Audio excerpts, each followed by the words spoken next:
ஐயோ! ஆள் ஏரியாலயே நான் தான்டா கிங்கு. என்ன அடிச்சுக்க ஆளே இல்லடா அப்படிங்கிற அளவுக்கு பார்த்தீங்கன்னா, குட் பேட் ஆக்லியும் களத்துல இறங்கி பார்த்தீங்கன்னா, கெத்து காட்டிட்டு இருக்கு. ஏன்னா ஓவர் பிரைஸா பார்த்தீங்கன்னா, டே 1லயே 40 crore பார்த்தீங்கன்னா ரீச் பண்ண போகுது. இன்னைக்கான எபிசோட்ல பார்த்தீங்கன்னா, நம்ம சக்திவேல் ஃபேமிலியிலேருந்து எல்லாம் பார்த்தீங்கன்னா ஜாலியாக பேசிட்டாங்க. இன்னொரு சைடு இந்த டென்னர்ஸும் பார்த்தீங்கன்னா தேனும் ஏமாற்றி இது மாதிரி நம்ம ஜாலியாக ட்ரிப் போயிட்டு வரோம் அப்படின்னு சொல்லிட்டு கொடைக்கானல் அழைச்சிட்டு போயிட்டு பார்த்தீங்கன்னா கொள்றதுக்காக போயிட்டாங்க. ஆனால் தேனுக்கு இந்த விஷயம் எதுவுமே தெரியாமல் நம்ம புருஷன் தெரிஞ்சிட்டாரு, நம்மளை நல்லபடியாக ஜாலியாக என்ஜாய் பண்ணுறதை அழைச்சிட்டு போகிறேன் அப்படின்னு சொல்லிட்டு போகிறாங்க. கொடைக்கானல் அழைச்சிட்டு போனோன்னே அங்கே இருக்கிற எல்லா ஃபால்ஸு, அதாவது அங்கே இருக்கிற எல்லா குற்றால அருவிகள் எல்லாத்தையும் பார்த்தீங்கன்னா சுற்றி காட்டிட்டேன். ஐயோ அழகாக இருக்குங்க அப்பா, உண்மையிலே நீங்கள் இந்த அளவுக்கு மாறிட்டீங்க, என்னை ரொம்பவுமே கேர் பண்ணி பார்த்துக்கிறீங்க, எனக்கு ரொம்பவுமே சந்தோஷமாக இருக்குங்கிறாங்க. உங்களுக்கு நான் ஒரு சர்ப்ரைஸ் தரப்போகிறாங்கிறேன். என்ன தேனு, எனக்கு என்ன சர்ப்ரைஸுக்கு சொல்லுங்கிறாங்க. வாங்க நான் அப்புறம் தான் சொல்லுங்கிறாங்க. சரி சரி உனக்கும் நான் ஒரு சர்ப்ரைஸ் சொல்ல போகிறாங்கிறாங்க. அப்படியா, என்னங்க சொல்கிறீங்க? ஆமாம் அதை நான் இங்கே சொல்ல மாட்டேன், நீ முதல்ல வா, நம்ம இந்த மலையோட உச்சிக்கு போவோம், அங்கே தான் உனக்கு சர்ப்ரைஸ் இருக்குது அப்படின்னு சொல்லிட்டு மலையோட உச்சிக்கு அழைச்சிட்டு போய் கண்ணை பற்றி அழைச்சிட்டு போகிறாங்க.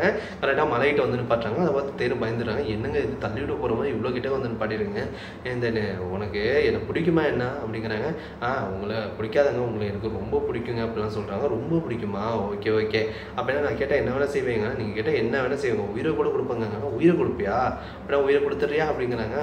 ஏங்க என்ன விளையாடுறீங்களா, நீங்கள் காமெடியாக தானே பேசிட்டீங்க. இல்லை இல்லை நான் காமெடியாக தான் பேசல, உண்மையாக தான் பேசுகிறேன், நீ உயிரை கொடுத்துட்டு அப்படிலாம் சொல்கிறாங்க. அதை கேட்டு பார்த்தீங்கன்னா நம்ம தேனுக்கு அதிர்ச்சியாக இருக்குது. என்னங்க சொல்கிறீங்க, ஏண்டி உனக்கு எவ்வளோ தைரியம் இருந்தால் நான் நீ கோயிலில் சாப்பாட்டில் விஷத்தை கலந்துட்ட அப்பாட்ட சொல்லப்படுவேன், அது மட்டும் இல்லாமல் ஃபோனில் பேசிகிட்டு இருந்ததா சக்தியை கொல்ல போகிறாங்கிற விஷயத்தையும் அப்பாட்ட சொல்கிறேன், அது இதுன்னு சொல்லிட்டு இருப்பேன், நீ இருந்தால் எனக்கு தாண்டி தொல்லை, நீ செத்துடுறே அப்படின்னு சொல்லிட்டு கையை பிடிச்சி இழுக்கிறாங்க. தேனும் பயந்து பார்த்தீங்கன்னா இது ஓடி ட்ரெயினை விட்டுருங்க அப்படின்னு சொல்லிட்டு, ஆனாலும் பார்த்தீங்கன்னா தென்னரசு அப்படியே விடாமல் அவங்களை துரத்திட்டு வராங்க. இன்னொரு சைடு பார்த்தீங்கன்னா இங்கே வீட்டில் நம்ம ஜோதி யோசனையில் இருக்காங்க. அப்போ பார்த்தீங்கன்னா சக்தியும் வேலைன்னு வந்து என்னமாச்சு, தலைவர் இதுமாதிரி பரதநாட்டிய கிளாஸுக்கு தலைவர் அக்கா உன்னை கூப்பிட்டாங்களே நீ ஏன் போகலங்கிறேன். இல்லைடா அப்பா மீறி என்னால் போக வைக்காதடா, நான் போகலடா அப்படிங்கிறாங்க.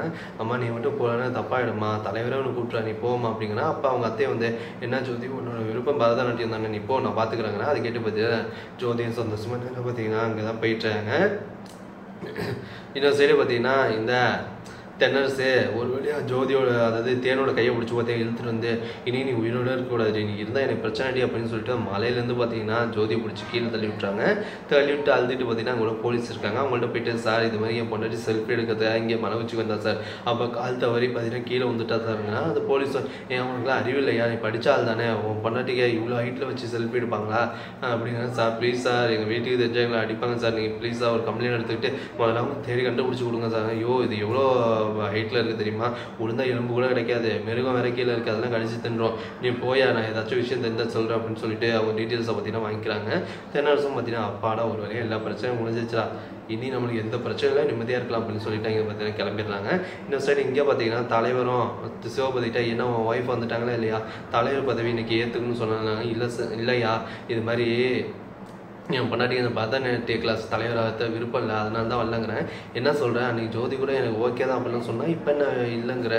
இல்லையா இது மாதிரி உங்கள்கிட்ட எப்படி சொல்கிறேன்னு தெரியாது தான் சொல்லாமல் இதுமாதிரி வரலைங்கிறேன். ஃபோன் அடிக்கிறேன் பாருங்கள், ஃபோனையும் எடுக்கலை, அவளுக்கு இந்த கிளாஸை ஜாயின் பண்ண விருப்பம் இல்லை, வேறு யாராச்சும் தலைவராக போடுங்க அப்படின்னு சொல்லிட்டேன். அப்போது பார்த்தீங்கன்னா சக்தி ஜோதி அழைச்சிட்டு அங்கே வராங்க. அதை பார்த்துட்டு அதிர்ச்சியாக இருக்குது, நீ எதுக்கு இங்கே வந்தங்கிறாங்க. ஐயா சாரியா இது மாதிரி டிராஃபிக்கில் கொஞ்சம் லேட் ஆகிடுச்சு, எனக்கு தலைவர் பொறுப்பை கொடுங்க, நான் ஏற்றுக்க தயார் அப்படின்னு சொல்கிறாங்க. அதை கேட்டு சிவபதிக்கு ரொம்பவுமே அதிர்ச்சியாக இருக்குது, இவனா இந்த மாதிரி சொல்லிட்டுருக்காங்கிறாங்க. சரி வாமா அந்த டாக்குமெண்ட்டில் வந்து சைன் போட்டு தலைவர் பதவி ஏற்றுக்க அப்படின்னு சொல்லிட்டு சைன் வாங்கிக்கிறாங்க. இதெல்லாம் பார்த்துட்டு பார்த்தீங்கன்னா சிவபதிக்கு அதிர்ச்சியாக இருக்குது, என்ன நம்ம பேச்சை மீறி இது மாதிரி இந்த பரதநாட்டிய கிளாஸுக்கு தலைவராகக்கூடாது அப்படின்னு சொல்லியிருந்தோம், அதை மீறி இந்த அளவுக்கு பண்ணுறான்னா இதுக்கெல்லாம் காரணம் அந்த சக்தி தான் அப்படின்னு சொல்லிட்டு சக்தி மேலேயும் ஜோதி மேலேயும் சிவபதிக்கு ரொம்பவே கோவருது. இதோடு பார்த்தீங்கன்னா இந்த எபிசோட் முடியுது. இதுக்கு பண்ணாங்க வெயிட் பண்ணுவோம். அது மட்டும் இல்லாமல் துணிவு பட ரெக்கார்டை விட நம்ம காட் பிளேஸ் யூ ரெக்கார்ட் பார்த்தீங்கன்னா வேறு லெவலில் தரமான சம்பவம் பண்ணுது. நாளைக்கு போயிட்டு பார்த்தீங்கன்னா ஃபுல் ஷோவும் பார்த்தீங்கன்னா ஷோல்டர் ஆகும்போது கண்டிப்பாக பார்த்தீங்கன்னா காட் பிளேஸ் யூ மூவிக்கு போயிட்டு நல்லா என்ஜாய் பண்ணுங்கள்.